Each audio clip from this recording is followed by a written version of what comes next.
इथे युवा समाजसेवक स्वप्नील नाईक यांच्या वाढदिवसानिमित्त बोनकोडे 11 बोनकोडेच्या वतीने आयोजित 2 दिवसीय ओव्हरआर्म क्रिकेट स्पर्धा 2025 ची सुरुवात युथ आयकॉन माजी आमदार संदीप नाईक यांच्या हस्ते झाली।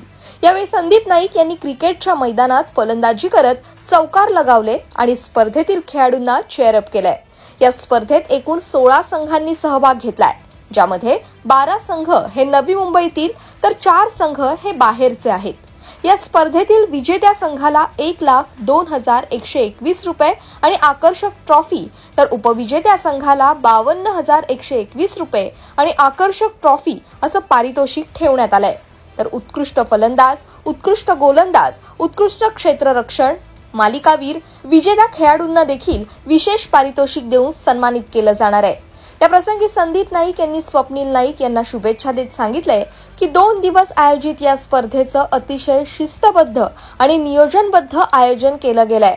तर या स्पर्धेचं आयोजन फक्त खेळाच्या उत्साहासाठी नाही, तर खेळाडूंच्या क्रीडा कौशल्याला प्रोत्साहन देण्यासाठी केलं गेलंय। त्यामुळे या स्पर्धेत प्रत्येक संघ जिद्दीने खेळ करत आपल्या क्रीडा कौशल्याचं उत्तम सादरीकरण करताना दिसतोय आणि त्यामुळेच खेळाडूंच्या कौशल्याला प्रोत्साहन देण्यासाठी आयोजकांनी आकर्षक पारितोषिकं आणि रोख बक्षिसं या स्पर्धेत विजेत्यांसाठी ठेवण्यात आली आहेत। यावेळी माजी नगरसेवक लीलाधार नाईक, युवा समाजसेवक स्वप्नील नाईक, माजी परिवहन समिती सभापती हनुमंत दळवी, दीपक पाटील आदींसह बोनकोडे गावातील ग्रामस्थ, युवा कार्यकर्ते, क्रिकेट खेळाडू, क्रिकेट प्रेमी उपस्थित होते। Bureau report, Navi Mumbai network.